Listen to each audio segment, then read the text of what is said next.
श्रीदेव नरसोबा मंदिर गणेश विसर्जनात येणाऱ्या सर्व भाविकांचे हार्दिक स्वागतोत्सुक सावंतवाडी माजी आरोग्य सभापती नगरसेवक माननीय श्री सुधीर आडिवडेकर। गणेशाचे आगमन झाल्यापासून 17 दिवसाचा काळ खऱ्या अर्थाने पर्वणी मानला जातो। मात्र लाडक्या बाप्पाला निरोप देताना मन जड होते। पुढच्या वर्षी लवकर यावेत हीच भाविकांची मनापासून इच्छा असते।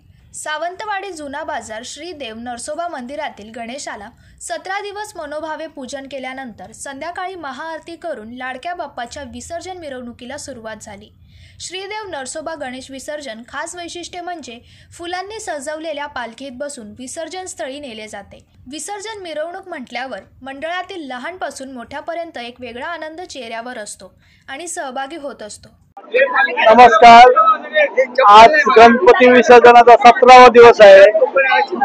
जुना बाजार नरसोबा मित्र मंडळ यांचा सार्वजनिक गणपती आज विसर्जन होत आहे।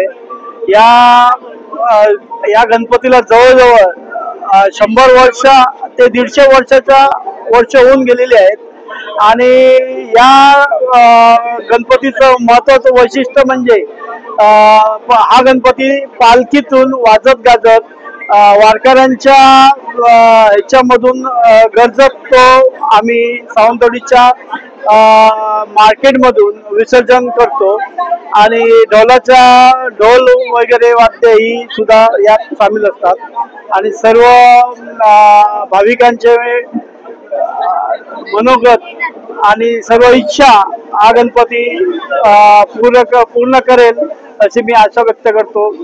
जय हिंद, जय महाराष्ट्र। गणपती बाप्पा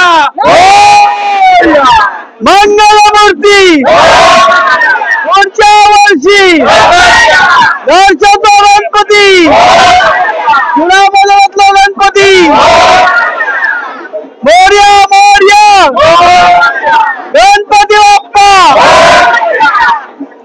श्रीदेव नरसोबा मंदिराकडून संध्याकाळी 6 वाजता विसर्जन मिरवणुकीला सुरुवात झाली आणि ढोल ताशांच्या गजरात फटाक्यांचा आवाज बाप्पांच्या जयघोषाने परिसर दणाणून गेला।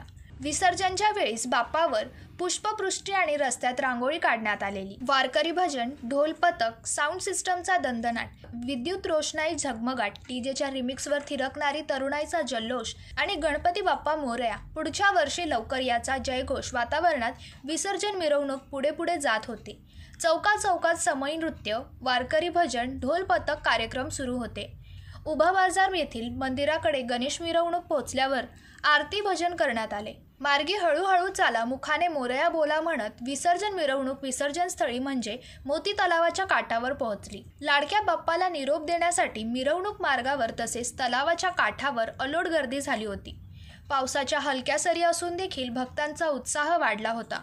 संध्याकाळी 6 वाजता निघालेली विसर्जन मिरवणूक रात्री 12 वाजता विसर्जन स्थळी पोहोचली। तलावाच्या काठावर महाआरती करून लाडक्या बाप्पाला निरोप देण्याची वेळ आली। भक्तांच्या एका डोळ्यात आनंदाचे अश्रू तर दुसऱ्या डोळ्यात दुःखाचे अश्रू घेऊन बाप्पाला निरोप देण्यात आला। पुढच्या वर्षी लवकर या जयघोषाने विसर्जन काठ दणाणून गेला।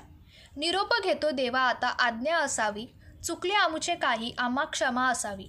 पंकज मडळे, जनशक्ती, सावंतवाडी।